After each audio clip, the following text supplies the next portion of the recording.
Bismillahirrahmanirrahim. Assalamualaikum warahmatullahi wabarakatuh. Sahabat mahasiswa yang Bapak banggakan, puji dan syukur marilah kita panjatkan kehadirat Allah Subhanahu wa Ta'ala atas karunia-Nya kita diberi kesempatan untuk selalu berikhtiar mendapatkan ridho-Nya.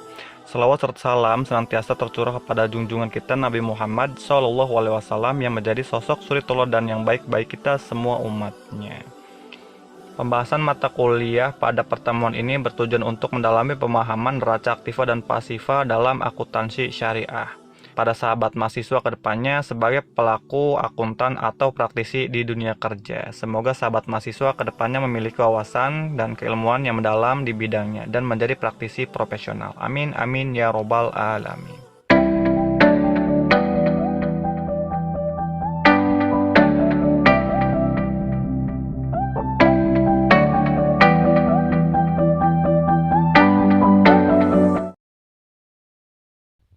Neraca merupakan jenis laporan mengenai keuangan di dalam sebuah perusahaan yang biasanya menyajikan kondisi aset, kewajiban perusahaan atau liability, dan juga modal perusahaan atau equity. Dengan mengetahui ketiga komponen penting tersebut, maka bisa membantu kita untuk melihat bagaimana perjalanan perusahaan akan ke depan. Bicara mengenai neraca, maka berkaitan juga dengan yang namanya aktiva dan pasiva. Apa perbedaan aktiva dan pasiva? Kali ini kita akan memberikan informasinya secara rinci kepada sahabat mahasiswa ke depan beserta dengan contohnya. Yang pertama, definisi aktiva. Supaya kita bisa mengetahui perbedaan dari aktiva dan pasiva, maka tentu saja kita terlebih dahulu harus mengetahui pengertian dari masing-masing. Yang pertama adalah aktiva. Aktiva sendiri disebut juga sebagai harta perusahaan atau yang diartikan sebagai suatu hal yang memiliki wujud apapun yang semua yang dimiliki oleh perusahaan untuk dapat menjalankan usahanya sendiri. Harta yang ada pada perusahaan juga dibedakan sesuai dengan kelancarannya atau likuiditasnya.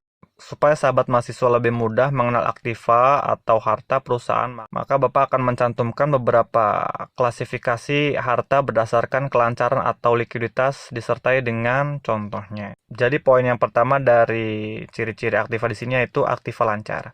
Aktiva lancar merupakan semua jenis aktiva yang bisa dijadikan atau ditukarkan menjadi uang tunai dalam jangka waktu yang cukup pendek. Biasanya jangka atau lama waktu dari aktiva lancar atau current asset ini 1 tahun. Lalu apa saja contoh dari aktiva lancar atau current asset yang ada di dalam perusahaan, khususnya pada laporan keuangan akuntansi syariah? Contoh dari aktiva lancar di dalam perusahaan yang mungkin saja belum kita ketahui seperti kas, yaitu uang tunai, cek, wesel, pos, tabungan yang ada di bank, uang tunai, surat-surat berharga, piutang dagang, emas, tabungan, pendapatan yang nantinya akan diterima, stok barang dagang, dan masih banyak lagi yang lainnya. Poin yang kedua dari ciri aktiva di sini yaitu aktiva tetap.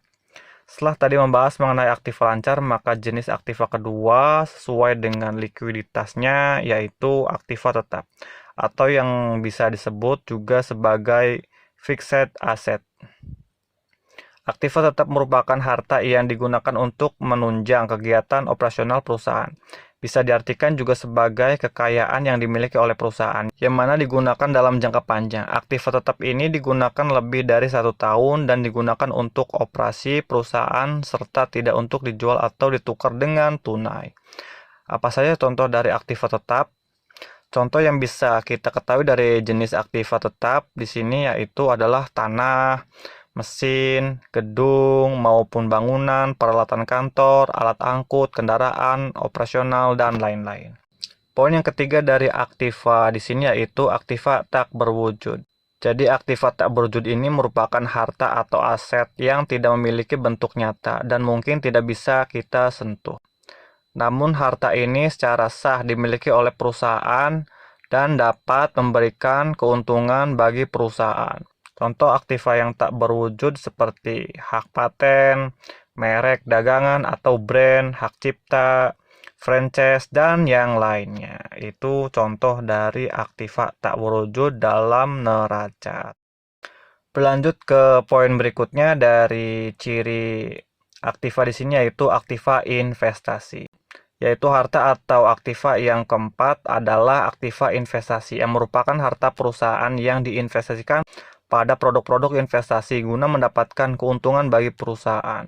Juga dikenal sebagai penanaman modal yang ada di dalam perusahaan dalam jangka waktu yang panjang, yang mana selain digunakan untuk mendapatkan laba atau keuntungan, juga bisa digunakan untuk mengontrol perusahaan. Nah, contoh dari aktiva investasi atau investment aset adalah saham syariah, obligasi syariah, dan reksadana syariah.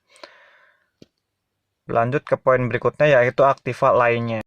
Yang termasuk ke dalam aktiva kategori ini merupakan jenis aktiva yang tidak dapat dimasukkan ke dalam kategori aktiva yang sudah disebutkan, sehingga dikelompokkan sendiri. Beberapa contoh yang masuk ke dalam others asset atau aktiva lainnya ini seperti misalnya mesin yang rusak, harta atau aset yang masih berada dalam pengurusan hak sah, dan sebagainya.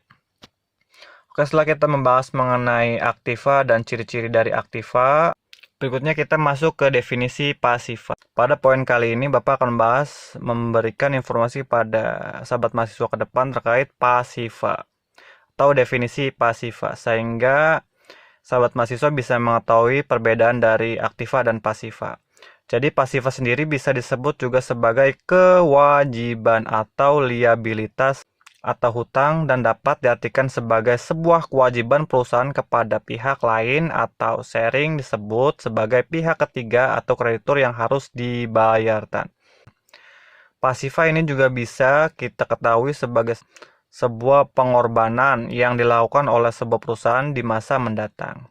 Sama halnya dengan pasifa, namun pasifa ini lebih khususnya terbagi menjadi dua jenis yang diklasifikasikan sesuai dengan jangka waktunya. Berikut merupakan jenis dari pasifa yang diklasifikasikan dengan jangka atau lama waktunya.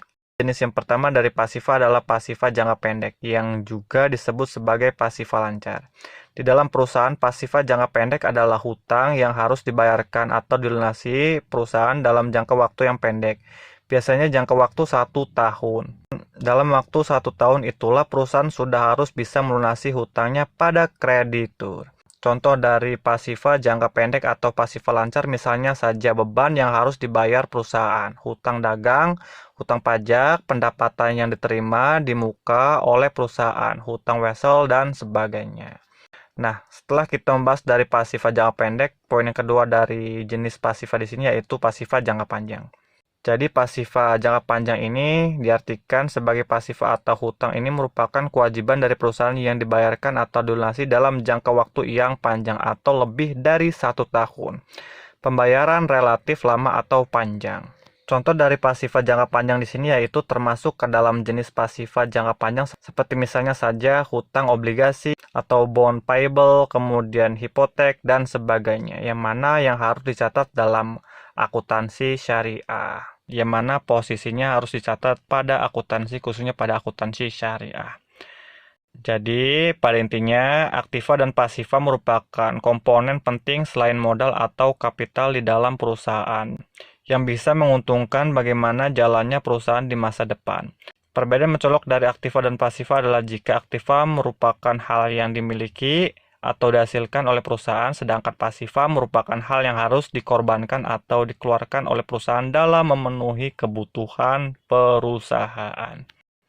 Pada umumnya, laporan keuangan perusahaan terdiri dari 5 jenis laporan keuangan pokok, yaitu diantaranya yang pertama laporan posisi keuangan atau neraca, laporan laba rugi dan penghasilan komprehensif lainnya, yang ketiga laporan perubahan ekuitas, yang keempat laporan arus kas, dan yang kelima catatan atas laporan keuangan.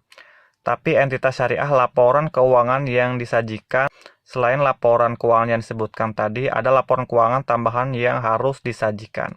Tambahan ini disebutkan jenis transaksi pada entitas syariah yang khas. Laporan keuangan syariah juga harus mencerminkan 3 komponen, yaitu laporan keuangan yang mencerminkan aspek bisnis, itu yang pertama. Yang kedua, laporan keuangan yang mencerminkan aspek sosial. Yang ketiga, laporan keuangan yang mencerminkan kekhasan transaksi suatu entitas syariah. Jadi itulah pembahasan mengenai aktiva dan pasifa dalam neraca atau laporan keuangan, khususnya pada keuangan akuntansi syariah. Kurang lebihnya Bapak mohon maaf. Wabillahi taufiq wal hidayah. Assalamualaikum warahmatullahi wabarakatuh.